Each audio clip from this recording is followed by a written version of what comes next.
रक्षाबंधन का पर्व हर साल हम मनाते हैं, लेकिन क्या आपको मालूम है दुनिया में सबसे पहले राखी किसने किसे बांधी थी? रक्षाबंधन की 3 ऐसी कहानियां जो शायद आपने ना सुनी हो। आप देख रहे हैं आरजे कार्तिक एक्स्ट्रा। सबसे पहले उस कथा की बात करते हैं जो याद दिलाती है दुनिया के सबसे पहले रक्षाबंधन पर्व को। महाभारत की यह कथा है। अपनी राजधानी इंद्रप्रस्थ में महाराज युधिष्ठिर ने राजसूय यज्ञ का आयोजन किया था। उस यज्ञ में शिशुपाल भी आया था और शिशुपाल जो था, जब भी अवसर मिलता था भगवान श्री कृष्ण का अपमान करने का कोई भी अवसर छोड़ता नहीं था। भगवान श्री कृष्ण ने भी कहा हुआ था कि जब तक 100 पापों का घड़ा नहीं भर जाता तब तक तुझे मारूंगा नहीं। और उस यज्ञ के दौरान उसने अपना 100वां पाप कर दिया। जब यज्ञ चल रहा था तो शिशुपाल ने भगवान श्री कृष्ण का अपमान किया और भगवान श्री कृष्ण ने सुदर्शन चक्र से शिशुपाल का वध कर दिया। शिशुपाल का जब वध किया, जब सुदर्शन चक्र का उन्होंने प्रयोग किया तो उनकी उंगली थोड़ी कट गई और रक्त बहने लगा। वहीं मौजूद थी महारानी द्रौपदी, जिन्होंने तुरंत अपनी साड़ी का जो पल्लू था उसको फाड़ करके भगवान श्री कृष्ण की उंगली पर बांध दिया, जिससे कि रक्त बहना बंद हो गया। उस समय भगवान श्री कृष्ण ने द्रौपदी को वचन दिया कि इस वस्त्र के एक एक धागे का ऋण मैं चुकाऊंगा। और कहते हैं जिस दिन यह घटना घटी उस दिन श्रावण मास की पूर्णिमा थी।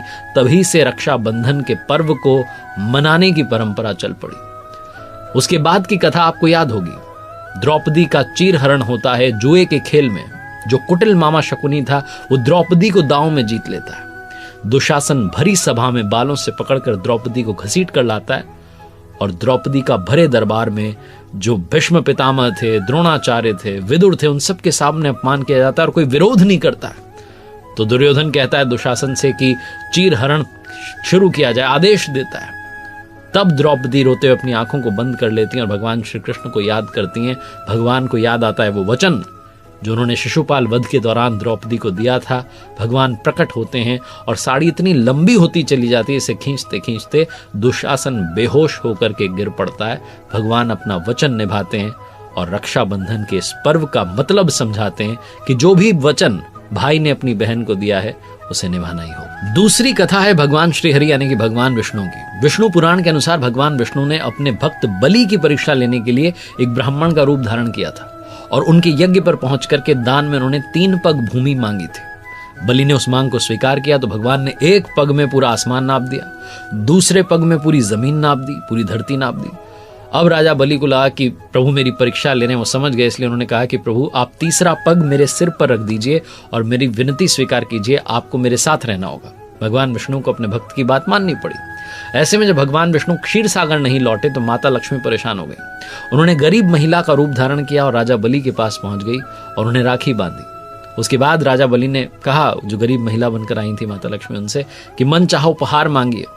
तो उन्होंने अपना असली रूप प्रकट किया और कहा कि मैं अपने पति भगवान श्री हरि विष्णु को वापस ले जाना चाहती हूँ। अपने वादे को पूरा करने के लिए बलि ने माता लक्ष्मी की मांग को स्वीकार कर लिया था।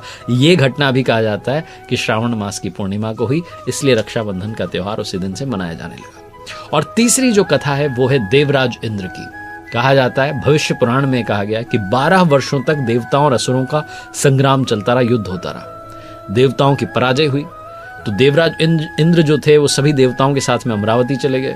असुरों ने 3 लोकों पर कब्जा कर लिया और जहां कहीं वेदों का पठन पाठन होता था, पूजा होती थी, उन्होंने आदेश दिया कि ऐसा कुछ भी नहीं होगा, यज्ञ नहीं होगा। तो 3 लोकों में धर्म का नाश होने लगा। इस बात से चिंतित होकर के देवराज इंद्र जो थे वो गुरु बृहस्पति के पास में पहुंचे और उस समय गुरु बृहस्पति के साथ उनकी पत्नी शुचि जी उपस्थित थी और उन्होंने कहा कि देवराज आपकी व्यथा को मैं समझती हूँ। कल ब्राह्मण शुक्ल पक्ष की जो है पूर्णिमा है, आप विधान पूर्वक तैयार किया गया जो रक्षा सूत्र है वो मैं आपको दूंगी, आप इसे कल ब्राह्मणों से बंधवा लीजिएगा, आपकी विजय निश्चित है। और अगले दिन उन्होंने ऐसा ही किया, उनकी विजय जो है वो हुई। तो कहा जाता है कि ब्राह्मणों के माध्यम से जो रक्षाबंधन का पर्व है ये उस दिन से मनाया जाना शुरू हुआ। तो ये 3 बड़ी कथाएं हैं जो बताती हैं कि रक्षाबंधन का पर्व क्यों मनाया जाता है। और अंत में एक छोटी सी कथा और सुनाता हूं, ये भी महाभारत काल की है। युद्ध के दौरान युधिष्ठिर ने एक बार भगवान श्री कृष्ण से पूछा कि मुझे कोई उपाय बताइए ताकि मैं संकटों के पार जा सकूं।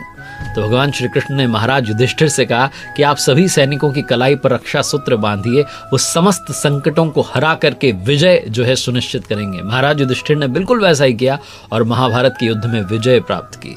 कहा जाता है कि इस विजय में वो जो रक्षा सूत्र बांधे गए थे, उनका भी कंट्रीब्यूशन था, उनका भी योगदान था। जिस दिन युधिष्ठिर ने सभी सैनिकों को रक्षा सूत्र बांधा था वो श्रावण मास की पूर्णिमा का दिन था, इसलिए कहा जाता है कि तब से इस दिन सैनिकों को भी राखी बांधी जाती है। तो ये थी वो कथाएं, वो कहानियां जो बताती हैं रक्षाबंधन के पर्व के महत्व को। आप देखते रहिए आरजे कार्तिक एक्स्ट्रास, जहां ऐसी बहुत सारी बातें आपको जानने को मिलती रहेंगी।